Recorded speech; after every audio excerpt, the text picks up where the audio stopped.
What I mean, you were big on him before he got to Illinois. What attracted you to him? Well, he had such great fundamentals. Yeah. Big, strong, good fundamentals. With that, you can, the other stuff that that we take pride in our program of becoming a tournament player, a champion type player. He had all the ball striking stuff. He compressed it, hit it hard. But now he's learning all the intricacies that how to be a player, and that's really starting to come together for him. But he's a great kid. He's a great family, supportive family. They get it. He gets it, and all that was a perfect fit. What are some of the little intricacies that he's maybe improved on or gained? Well, he's keeping his pace. Last year when things didn't go well, he'd walk up the fairway 100 yards ahead of everybody. He'd pick up everything in his game. Now he's letting it come to him. He's more of a mature player. He's learning how to the surroundings of the golf course, how the lay of the land works, and just feel for the game. I call it. He's developing a better feel for the game, which all good players have. They don't consciously think through everything. And last year he was consciously learning to play.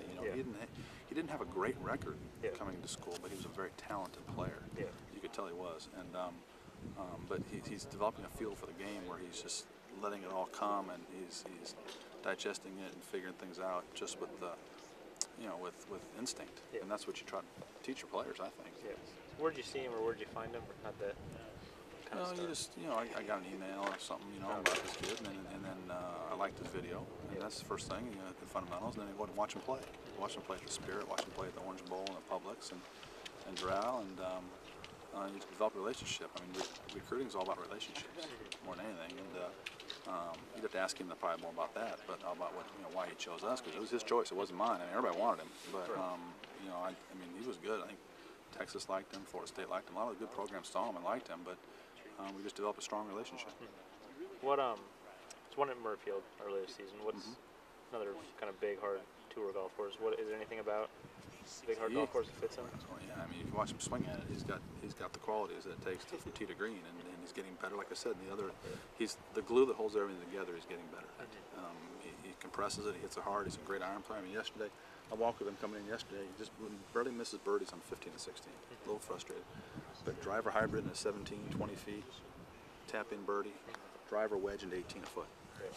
I mean, that's just that's the modern golf. He has a modern golf swing. He's a modern type player, and I think he's learning the little stuff that the good players have to learn sometime in their life. And he still has a long way to go. He's not, believe me. I mean, he's not like he's got it already, but he's making good progress. Because last year, I didn't think he broke 70 or par until last spring as a freshman. He said that he'd struggled a little bit in the first semester and get acclimated. And then even the spring he didn't. But the Nationals he finished 20th at Carson Creek, which helped us get into match play, and that was a strong confidence boost for him. And then he played good this summer at the European Amateur, and now he's in the Palmer Cup, and I'm sure he'll be an All-American. I mean, with his record, I mean, it'd be a no-brainer. So.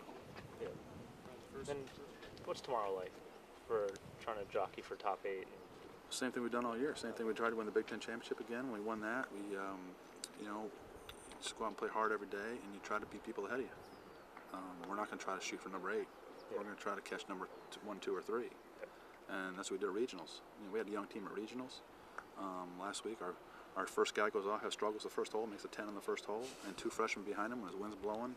Andy up and she's 73-75. We caught people. We finished 3rd. So that's tomorrow. We're going to have to do the same thing. And the mindset is to come out and go after it, not protect anything. We're not good protectors. We're going to go, and that's kind of been our MO. We've been a pretty good program for a number of years, and that's kind of what the mentality we like to have is let's go get it. Talk a little bit about Brian Campbell today. He was kind of a solid number 3 there, and pretty steady down the stretch to finish it off. Yeah, no, Brian was doubled the second hole and bogeyed his 3rd hole and made a couple adjustments and played confidently and strong all the way through the end, and it was a huge part of the day because we weren't looking very good early, and then he righted the ship, and it was a very, very big day for him.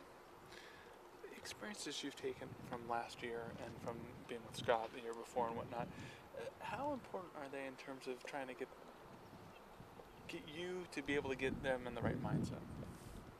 No, I mean it's just experience, and but I think good coaching and experience is knowing your team, and I think every team you teach them you talk to them a little bit differently, and each players you talk a little bit to them differently, but we are who we are, and I think this last month, 2 months, we've been learning who we are, and I think we're playing who we are, and that's the kind of golf you need to play, and not a lot can be said right now. I mean, some of the best coaching is you don't say much.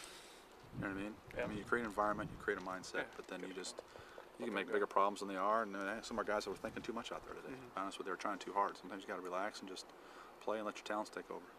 Is this the course that you like for your entire team? I mean, we've talked about Thomas, but We love it. yeah, I mean, we do love it, but Yeah. really you have no choice. that's true. I mean, you gotta embrace it and love it and compete with it and become one with it, and not fight it, not complain about it. And we're excited about it. I mean, how can you not like this place with the history and the tradition and its own little nuances and its own little characteristics and personality? You gotta bend to it. It's not gonna bend to you.